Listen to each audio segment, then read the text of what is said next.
हरी भरी पहाड़ियों और खुले मैदानों के बीच बसे एक शांत गांव में आरव नाम का एक लड़का रहता था। जहां ज्यादातर बच्चे पतंग उड़ाते हुए या टैग खेलते हुए खेतों में भागते थे, वहीं आरव अपना दिन आसमान को घूरते हुए बिताता था। उसे खेल या शरारतों में कोई दिलचस्पी नहीं थी, वो सिर्फ उड़ना चाहता था।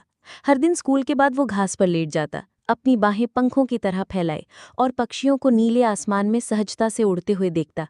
वो खुद से फुसफुसाता, एक दिन मैं भी उड़ूंगा। आरव का आकर्षण तब शुरू हुआ जब उसने एक बाज को बादलों से ऊपर उठते देखा। उसके पंख मुश्किल से हिलते थे, फिर भी वो हवा के साथ नाचता था। उस पल से उसने आसमान को छूने का सपना देखा। उसके माता पिता को लगा कि ये सिर्फ एक दौर है, हर बच्चा उड़ने का सपना देखता है, उसके पिता कहते थे। लेकिन आरव अलग था। उसने लकड़ियों और कपड़े से पंख बनाए, पक्षियों और हवाई जहाज़ों के बारे में हर किताब पढ़ी और एक बार छत से कूदने की कोशिश भी की। शुक्र है नीचे घास के ढेर ने उसे सिर्फ निराशा से नहीं बचाया। दूसरे बच्चों की चिढ़ाने के बावजूद आरव ने कभी हार नहीं मानी।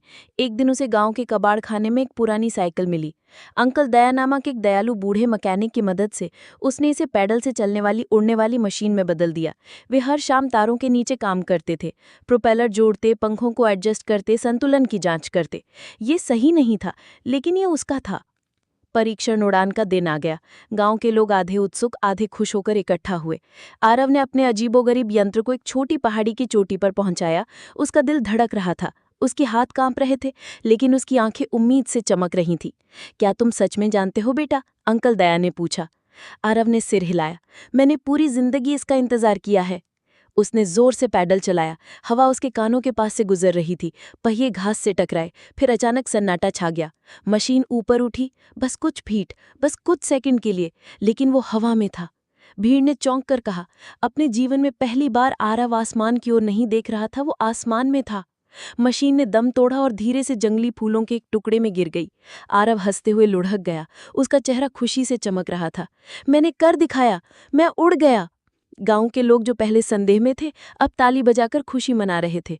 कुछ ने आश्चर्य में अपना सिर हिलाया, दूसरों ने उसकी पीठ थपथपाई। उस दिन से उन्होंने उसे अजीब नहीं कहा, उन्होंने उसे उड़ने वाला लड़का कहा। साल बीत गए, आरव बड़ा हो गया, लेकिन उड़ान के लिए उसका प्यार कभी कम नहीं हुआ। उसने विमानन का अध्ययन किया, बेहतर मशीनें बनाई और एक दिन पायलट बन गया, जो उसने कभी भी सपने में भी नहीं सोचा था कि वो उससे भी ऊंचा उड़ेगा। लेकिन वह उस लड़के को कभी नहीं भूला जो घास पर लेटा था, बाहें फैलाए पंखों का सपना देख रहा था। और हर बार जब वो बादलों के बीच से उड़ता था, तो वो मुस्कुरा